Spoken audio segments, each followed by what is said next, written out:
Hello everyone, how are you? I hope you all will be fine and doing your studies from home. So we were discussing solution chapter. In the last lecture we had discussed colligative properties of solution. There are four colligative properties. Relative lowering of the vapor pressure, which we had discussed already in the last video.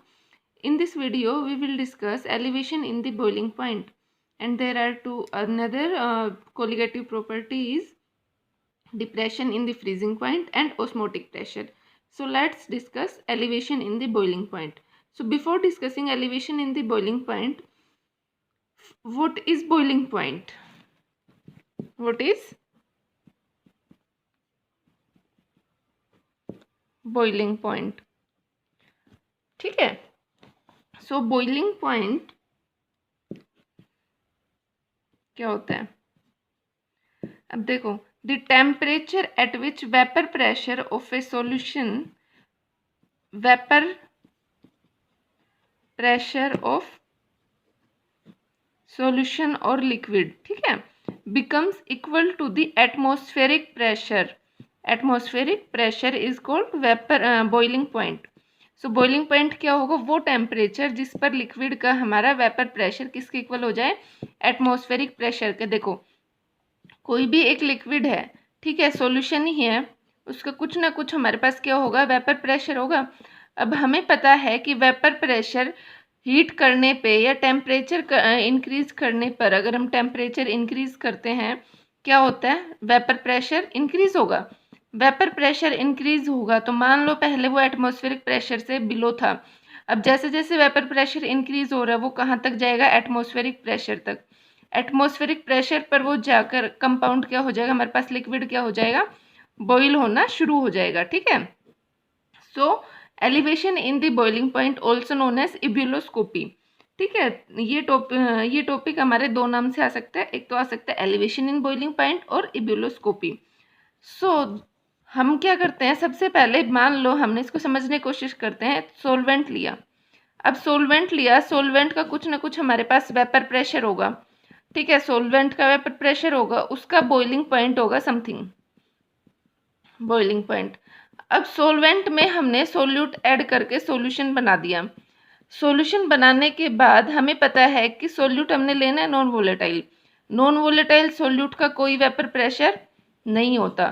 तो solution का vapour pressure, solution का vapour pressure solvent से हमारा क्या होता है? कम होता है. सोलवेंट का वेपर प्रेशर क्या होगा? सोलवेंट का वेपर प्रेशर ज़्यादा होगा. क्यों? ये हमने पिछले वीडियो में बता दिया था कि अगर हम नॉन वोलेटाइल सोल्यूट सोलवेंट में ऐड करते हैं तो सॉल्यूशन का वेपर प्रेशर सोलवेंट से कम होगा. अगर सोलवेंट का वेपर प्रेशर कम होगा तो इसको हमें ज़्यादा हीट करना पड़ेगा. हीट ज़्यादा करना पड़ेगा मतलब टेम्परेचर हमें ज़्यादा प्रोवाइड करना पड़ेगा एटमॉस्फेरिक प्रेशर तक जाने के लिए. एटमॉस्फेरिक प्रेशर तक जाने के लिए इन दोनों के टेम्परेचर में जो डिफरेंस आया उसी को ही हम बोल देते हैं elevation in the boiling point. So देखो, इधर मान लो ये हमारे पास एक ग्राफ है. ये एक्सिस वेपर प्रेशर की है, ये एक्सिस टेम्परेचर की है. ठीक है. सबसे पहले हम सोलवेंट की बात करते हैं कि सोलवेंट का कुछ वेपर प्रेशर था. धीरे धीरे हमने टेम्परेचर इंक्रीज करना शुरू किया. As we increase the temperature vapour pressure increases. ठीक है. इस लाइन के अकॉर्डिंग वेपर प्रेशर हमारे पास इंक्रीज हो रहा है. जो ये वाली लाइन है ये हमारे पास एटमॉस्फेरिक प्रेशर है. इससे नीचे जो वेपर प्रेशर होगा वो बिलो द एटमॉस्फेरिक प्रेशर होगा और इससे ऊपर होगा वो अबव एटमॉस्फेरिक प्रेशर है. तो इस लाइन पर, इस पॉइंट पर आकर वेपर प्रेशर एटमॉस्फेरिक प्रेशर के इक्वल हो गया.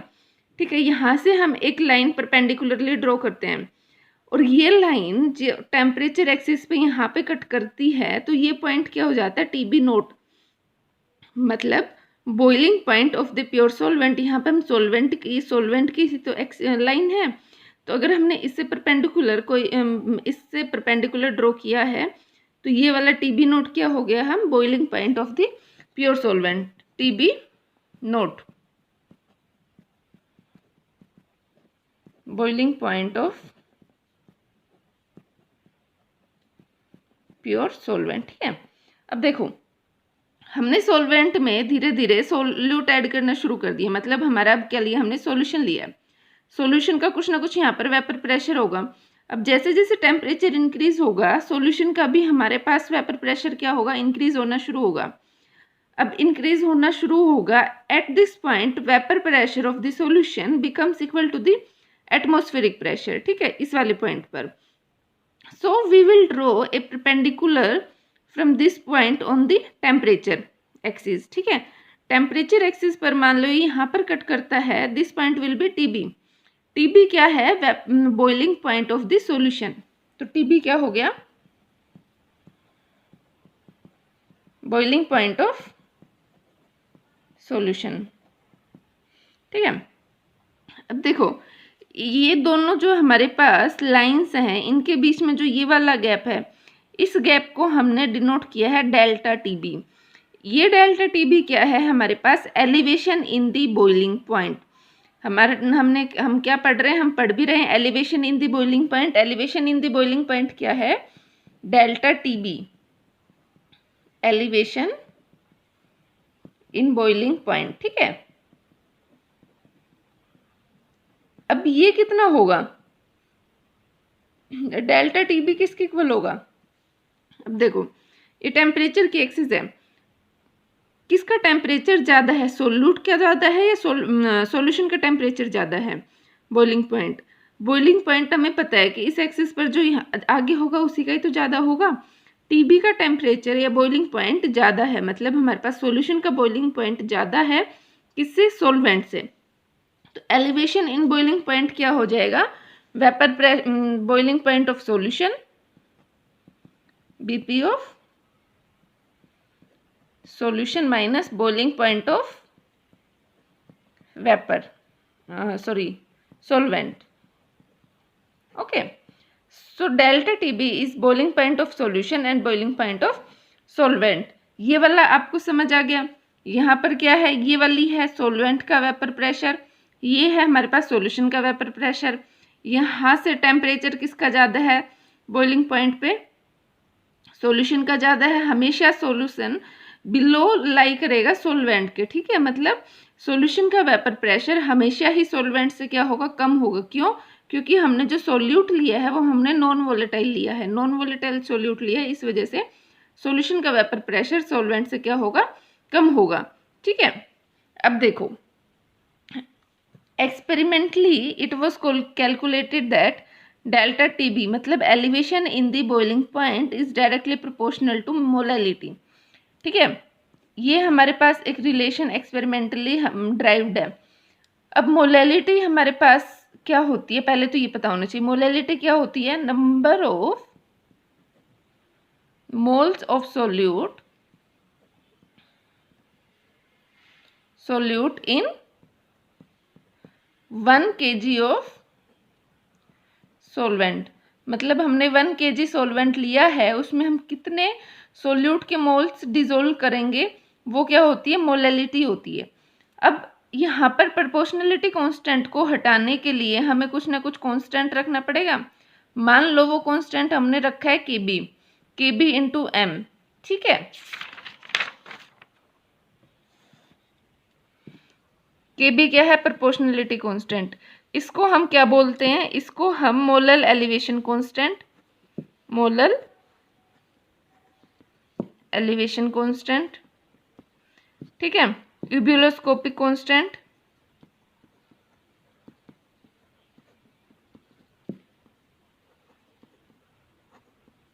दोनों बोल सकते हैं। इस Kb की यूनिट क्या होगी, देखो हमारे पास डेल्टा टीबी क्या होता है, Kb इंटू एम। अगर मैं Kb फाइंड करना है तो Kb क्या हो जाएगा, डेल्टा टीबी अपॉन मोलैलिटी। अब डेल्टा टीबी मतलब टेम्परेचर, टेम्परेचर की यूनिट हो गई केल्विन। मोलैलिटी हमारे पास क्या होते हैं, number of grams, number of moles of solute upon, देखो मोल्स ऑफ सोल्यूट की तो हो गई मोल, ठीक है, इन 1 kg ऑफ सोलवेंट। मतलब kg में है तो क्या हो गई kg, इसके अपॉन में जाएगा kg, तो यहाँ से यहीं तो जाएगा, तो क्या यूनिट हो गई, केल्विन किलोग्राम पर मोल, ठीक है।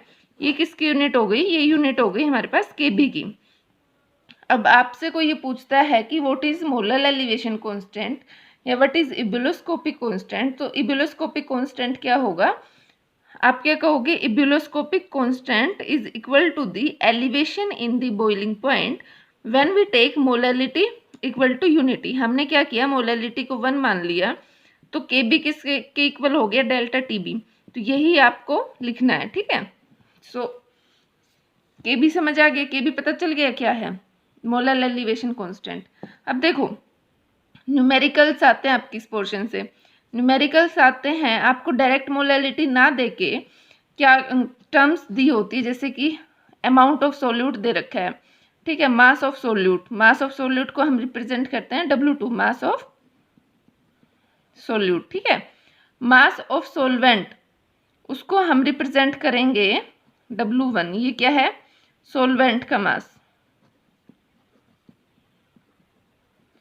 Molar mass of solute M2,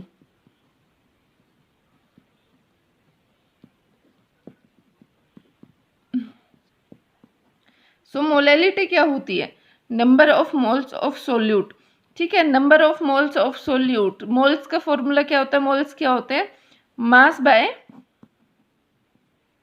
molar mass, ठीक है। मोलैलिटी क्या होती है, number of moles of solute in 1 kg of solvent, ठीक है। हमने क्या किया, मास ऑफ क्या लिखना है, हमें सोलवेंट लिखना है, उसको मैं लिख रही हूँ W1 से। अब इन kg लिखना है, बट हमारे पास न्यूमेरिकल्स में जनरली क्या होता है, जो मास सोलवेंट का होता है ना, वो किस में दिया होता है, वो हमारे पास ग्राम्स में दिया होता है। तो ग्राम्स में दिया होता है, किलोग्राम्स में करने के लिए हम इसको 1000 से क्या कर देते हैं, मल्टीप्लाई कर देते हैं। तो हमारे पास मोलैलिटी क्या हो गई, W2 upon M2 into W1 1000। अब इस m की वैल्यू को मैं इस इक्वेशन में रखती हूँ, तो डेल्टा टी भी हमारे पास क्या आ गया, डेल्टा टी भी क्या हो जाएगा हमारे पास, के बी इंटू W2 1000, यहाँ पे 1000 आएगा, okay, upon M2 into W1। अब यहाँ से देखो, आपसे डायरेक्ट ये भी पूछ सकते हैं एलिवेशन इन बॉइलिंग पॉइंट कितना है, आपसे ये भी पूछ सकते हैं मोलिकुलर मास हमारे पास सोल्यूट का कितना है। सोल्यूट का हमारे पास मोलिकुलर मास ना देके बाकी सारी डिजिट्स दी हुई होंगी, और आपसे क्या पूछेगा, molar mass of the solute. या फिर आपसे ये पूछ सकता है कि बॉइलिंग पॉइंट सॉल्यूशन का क्या होगा, बॉइलिंग पॉइंट सॉल्यूशन का क्या होगा। तो सॉल्यूशन का बॉइलिंग पॉइंट निकालने के लिए क्या करना पड़ेगा आपको, देखो जैसे सॉल्वेंट का हमें गिवन होगा, सॉल्वेंट का गिवन होगा, okay, plus delta T B हम इस फॉर्मूले से निकाल लेंगे, ठीक है, डेल्टा टी बी। तो यहाँ से क्या होगा, बॉइलिंग पॉइंट ऑफ सॉल्यूशन निकल जाएगा। तो अगर हमें बॉइलिंग पॉइंट ऑफ सॉल्यूशन निकालना है तो सॉल्वेंट का boiling point plus delta T B, ठीक है, इस वाले इन दोनों को ऐड करके हमारे पास सॉल्यूशन का बॉइलिंग पॉइंट आ जाएगा। जिससे कि हम एक दो न्यूमेरिकल देख लेते हैं।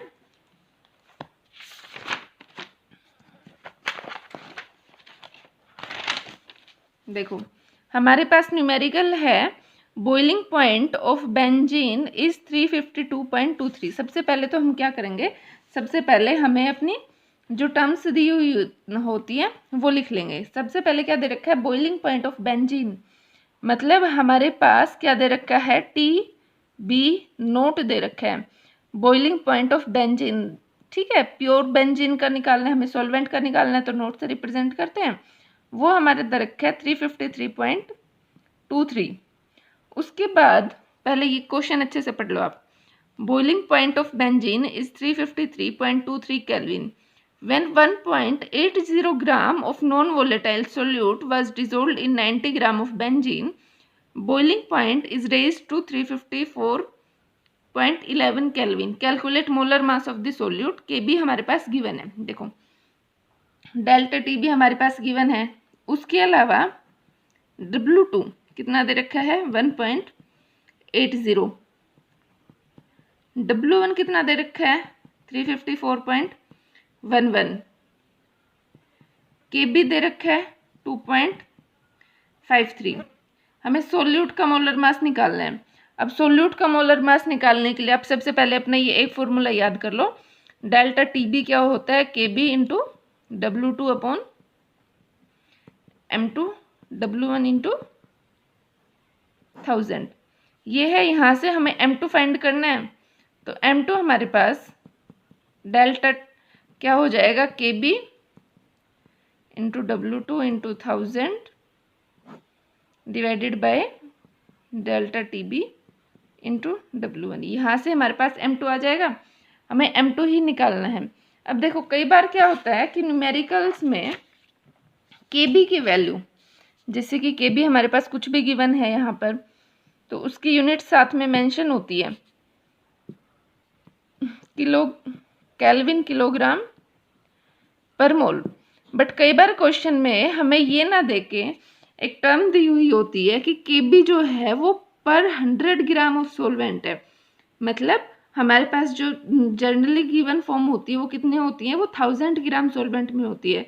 बट अगर ये मेंशन कर दे कि 100 ग्राम ऑफ सोलवेंट में ही है, तो हमारे पास इक्वेशन क्या हो जाती है, delta TB is equal to 100 KB W2 upon W1 into M2। मतलब यहाँ पर 1000 की जगह क्या आ जाएगा, 100, अगर 100 ग्राम ऑफ सोलवेंट बोल रहा है वो, ठीक है। अब बॉइलिंग पॉइंट ऑफ सॉल्यूशन आप देख ही चुके हैं क्या होता है, boiling point of solvent plus delta TB, ठीक है। देखो ये न्यूमेरिकल आप खुद करने की कोशिश करना, आसान है, हो जाएगा। इसका या तो नोट डाउन कर लो या फिर स्क्रीनशॉट ले लो। अब अगला है एक न्यूमेरिकल और देख लेते हैं। Aqua solution of glucose boils at 100.2 degree Celsius, what is the number of glucose molecules in solution containing 100 gram of water. देखो एक्वा सॉल्यूशन दे रखा है, अब एक्वा सॉल्यूशन दे रखा है मतलब हमारे पास सॉल्वेंट क्या है, वाटर। अब सॉल्वेंट वाटर है, इसका हमें बॉइलिंग पॉइंट खुद समझना होगा, कितना है, होता है 100, ठीक है। इसमें ग्लूकोज मिला के सॉल्यूशन बनाया, उसका बॉइलिंग पॉइंट है 100.2, मतलब हमारे पास TB कितना दे रखा है, 100.2, TB नोट है 100, ठीक है। Number of moles of glucose निकाल लें। अब ग्लूकोज के मोल्स निकालने के लिए, मॉलिक्यूल्स निकालने के लिए सबसे पहले हमें क्या करना पड़ेगा, हमारे पास तो एक ही रिलेशन है, यहाँ से KB दे रखा होता है, तो समझ जाना कि हमारे पास जो हमें फॉर्मूला याद कर रखा है वही लगेगा, ठीक है। उस फॉर्मूले से हम क्या निकालेंगे, W2 निकालेंगे, ठीक है। सिंपली फॉर्मूले में पुट करेंगे सारी वैल्यूज और क्या आ जाएगी, हमारे पास W2 आ जाएगा। हमसे पूछा क्या हुआ है, नंबर ऑफ ग्लूकोज मॉलिक्यूल्स, तो ग्लूकोज मॉलिक्यूल्स निकालने के लिए डायरेक्ट एक रिलेशन होता है, कितना होता है, ग्लूकोज मॉलिक्यूल्स के number of moles into Avogadro number. Number of moles कितने हो जाएंगे, मोल्स कितने होते हैं, मास बाय मोलर मास। ये हमारे पास मास दे रखा है, मोलर मास ग्लूकोज का कितना होता है, 180। फॉर्मूला होता है C6H12O6। इसका मोलर मास अगर हम निकालते हैं 180 आता है, ठीक है। 7.2 अपॉन 180 इंटू एवोगैड्रो नंबर कितना होता है, 6.02 इंटू 10 की पावर 23। इसको हम सोल्व करते हैं तो हमारे पास ये आंसर आ जाता है, ठीक है। तो क्वेश्चंस इसके बड़े आसान है, बुक में से प्रैक्टिस करने की कोशिश करना। एंड अगर फिर भी कोई डाउट होते हैं तो आप कमेंट सेक्शन में कमेंट करके पूछ सकते हैं। एंड हाँ, अगर ये टॉपिक आपको पढ़ना है तो इसकी PDF फाइल आपको डिस्क्रिप्शन बॉक्स में मिल जाएगी, वहाँ से डाउनलोड करके आप जो कंटेंट मैंने पढ़ाया है ये पढ़ सकते हैं, ओके। अगर कोई भी डाउट हो तो प्लीज़ कमेंट सेक्शन में कमेंट करके पूछ लेना। So that's all for today, thanks for watching.